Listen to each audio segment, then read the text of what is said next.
আসসালামু আলাইকুম সম্মানিত দর্শক, welcome back to Arisha kitchen. আজকে আমি শেয়ার করব পৃথিবীর সবথেকে সহজ এবং মজাদার বিরিয়ানির রেসিপি। এটা যে কেউ রান্না করতে পারবে। আশা করি আপনাদের খুবই কাজে আসবে। স্টেপ বাই স্টেপ পুরো ভিডিওটা দেখার অনুরোধ রইল। তো সঙ্গে থাকুন, মূল পর্বে চলে যাচ্ছি। আমি বড় হাঁড়িতে পেঁয়াজের বেরেস্তা করে নিয়েছিলাম। তো ওই তৈলটার ভিতরে আমি মাংসটা ম্যারিনেট করব। তো সবগুলো মাংস আমি দিয়ে দিচ্ছি ওই পাত্রের ভিতর। সঙ্গে থাকবেন, পুরো ভিডিও দেখবেন। এতটুকু স্টেপ করলে বুঝতে অসুবিধা হবে। আমি রান্না করব হচ্ছে প্রেশার কুকারে। আপনার নর্মাল কুকারে রান্না করতে পারবেন, নর্মাল হাঁড়িতে কোনো প্রবলেম নেই। তো এক পর্যায়ে আমি দিয়ে দিচ্ছি আপনার হচ্ছে টক দই বাসায় বানানো। দিয়ে দিচ্ছি বিরিয়ানি মশলা, পুরো 1 প্যাকেট নিব, যেহেতু মাংস আমি এখানে 2 কেজি পরিমাণ মতো নিয়েছি। তো আরও একটু রেখে দিব। এখন দিদি স্বাদ মতো লবণ। তো এরপরে দিচ্ছি বেরেস্তা করা পেঁয়াজ। তো আরও দিয়ে দিচ্ছি মরিচের গুঁড়া, আমি 2 টেবিল চামচ দিব। আপনি চাইলে কম বেশি দিতে পারবেন, কোনো সমস্যা নেই। আমি এরপরে দিচ্ছি হলুদের গুঁড়া 1 টেবিল চামচ, কালারটা সুন্দর হওয়ার জন্য। এখন আমি দিয়ে দিব গরম মশলার গুঁড়া, রাঁধুনি বের করেছে, এটা আসলে অনেকটা হেল্পফুল। না দিলে সমস্যা নেই, আস্তা মশলাও দেওয়া যাবে। তো এরপরে দেওয়া হয়ে গেছে। দিয়ে দিচ্ছি জিরার গুঁড়া। তো জিরার গুঁড়া আমি গুঁড়া ইউজ করতেছি, বা আপনার চাইলে বাটা ব্যবহার করতে পারেন। আমি দিয়ে দিচ্ছি আপনার ধনিয়ার গুঁড়া, আপনি চাইলে বাটা মশলা ব্যবহার করতে পারবেন। তো এরপর যে লেবু দিচ্ছি 1 স্লাইস পরিমাণ, আপনি চাইলে বেশি কম দিতে পারবেন, যেহেতু আমি টক দিয়েছি, টক দই দিয়েছি, আর বেশি লাগবে না। তো একটা ভালো করে রসটা চিপে নিচ্ছি। ফাঁকে আরেকটা কথা বলে যাই, যারা আমার চ্যানেল নতুন এসেছেন, যদি দেখতে দেখতে আমার রেসিপিটা এতটুকু ভালো লেগে যায়, অবশ্যই সাবস্ক্রাইব করবেন। আর যারা অলরেডি সাবস্ক্রাইব করেছেন, অসংখ্য ভালোবাসা দেওয়া রইল। আর চাইলে আপনার ফ্যামিলি অ্যান্ড ফ্রেন্ডসের সাথে শেয়ার করতে পারেন। তো আমি ভালো করে হাত দিয়ে ঘষে ম্যারিনেট করে নিচ্ছি মাংসের সাথে মশলাটা। আপনারা মনে রাখবেন, যতটুকু মাংসটা ঘষে মাখা যাবে, খাবারটা কিন্তু ততটাই মজার হবে। মশলাগুলো একদম মাংসের ভিতরে ঢুকে যাবে, কাঁচা মাংসে। তো কীভাবে আমি করছি পুরোটা স্টেপ বাই স্টেপ দেখার অনুরোধ রইল। লাস্ট পর্যন্ত দেখবেন, অনেক স্টেপ আছে, লাস্ট পর্যন্ত দেখলে বুঝতে পারবেন একদম।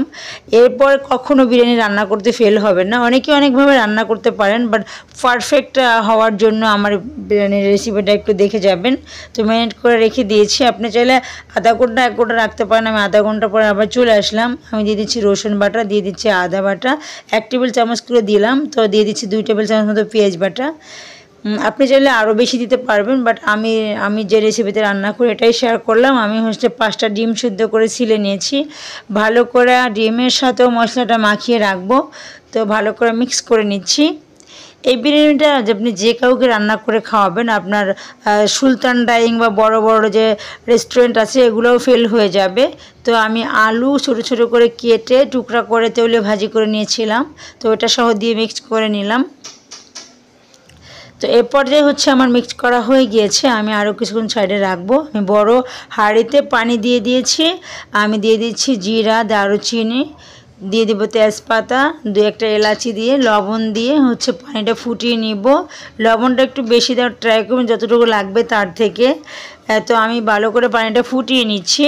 তো এর পর্যায়ে আমি ধুয়ে রেখেছিলাম 1 ঘন্টা আগে পোলাও চালটা। তো চালটা আমি এখন ফুটিয়ে নিচ্ছি। তো এ পর্যায়ে হচ্ছে চুলা আঁচটা বাড়িয়ে দিবেন, ভালো করে একটু নিচে লেগে না যাওয়ার মতো নাড়া দিয়ে দিবেন। তো আমি ভালো করে নাড়াচাড়া করে মিক্স করে দিচ্ছি, যাতে করে তলানিতে লেগে না যায়। তো এ পর্যায়ে হচ্ছে যখন 2টা ব্লক উঠবে, তখন দেখবেন হালকা একটু সেদ্ধ হয়ে যাবে। তো আমি হচ্ছে 50% সেদ্ধ করব হচ্ছে আপনার প্রথমে যে চালটা আমি ভাতে দিব। তো এখন হচ্ছে আমার 2-3টা ব্লক আসার পরে আমার চালটা 50% সেদ্ধ হয়ে গিয়েছে। তো আমি যে ম্যারিনেট করে মাংসটা রেখেছিলাম, এটা আমি ট্রান্সফার করে নিব প্রেশার কুকারে। আপনারা চাইলে কোনো হাঁড়িতেও নিতে পারবেন, বা যে পাতিলে হচ্ছে আপনি ম্যারিনেট করছেন ওখানেও নিতে পারবেন। আর চাইলে আপনার মাংসটা তৈলে ভাজি করে নিতে পারবেন, কোনো সমস্যা নেই। তো যেহেতু আমি ফার্মের মুরগি নিয়েছি, তৈলে ভাজি নেওয়া যাবে, আর নর্মাল মুরগি নেওয়ার কোনো দরকার নেই।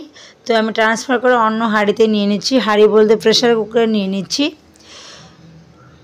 তো সবগুলো মাংস আমার ট্রান্সফার করা হয়ে গিয়েছে। আমি ওই যে মশলাটা লেগেছিল পাতিলটাতে, ওটা ধুয়ে দিয়ে দিলাম। তো এ পর্যায়ে হচ্ছে আমার বলক চলে এসেছে। আমি যে চালটা সেদ্ধ দিয়েছিলাম 2-3টা বলক অলরেডি চলে এসেছে। এখন আরও একটা এসেছে। আমি হচ্ছে একটু গরম পানি উপর থেকে দিয়ে দিব। বেশি পানি দেওয়ার দরকার নাই, যেহেতু আমরা প্রেশার কুকারে রান্না করব। আর যদি নর্মাল ইয়াতে আমরা কাচ্চিটা করতাম, এটা চিকেন কাচ্চি বিরিয়ানি, নর্মালি যদি রান্না করতাম তাহলে আপনি চাইলে হচ্ছে 1 কাপ পানি দিতে পারবেন, বাট এখানে পানি দেওয়ার দরকার নেই। হাফ কাপেরও কম পানি দিয়েছি আমি। তো আমি 50% চাল সেদ্ধ হওয়ার পরে 50% to 60% আমি উপর থেকে দেওয়া শুরু করে দিয়েছি। এর পর্যায়ে হচ্ছে আমার তো এক লেয়ারটা দেওয়া হয়ে গেছে। তারপর আমি যেটা করছি, বিরিয়ানির মশলা হচ্ছে উপর থেকে ছিটিয়ে দিচ্ছি, মাঝখানেতে আবার হচ্ছে গুঁড়া দুধ দিয়ে দিয়েছি। এই স্টেপটা অবশ্যই আপনারা ফলো করবেন। তো একই সাথে হচ্ছে আমি আবার আরও একটা লেয়ার দিয়ে দিব। লেয়ারে মশলাটা আর গুঁড়ো দুধটা দিলে হয় কি, খাবারটা বিরিয়ানিটা বেশি মজার হবে। তো এখন এ পর্যায়ে হচ্ছে আমি আরও একটা লেয়ার দিয়ে দেবো। এখন কিন্তু আমার ভাতটা প্রায় অলমোস্ট সেদ্ধ হয়ে গেছে 80% to 90% কুক হতে হবে উপরের ভাতটা।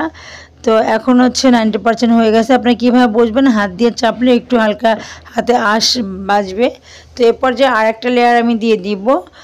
তো লেয়ার চালগুলো এরকম দেওয়ার চেষ্টা করবেন। আর ধৈর্য সহকারে রান্না করলে সবসময় মনে রাখবেন খাবারগুলো কিন্তু অনেক টেস্ট হয়। যেহেতু জিনিসপত্র ঘরের খাবার, টাকা পয়সা নষ্ট করে রান্না করবেন, এটা অবশ্যই যেন পারফেক্ট হয়, হেলদি হয়, রেস্টুরেন্টের থেকেও আরও বেশি মজার হয়, এটা খেয়াল রাখতে হবে।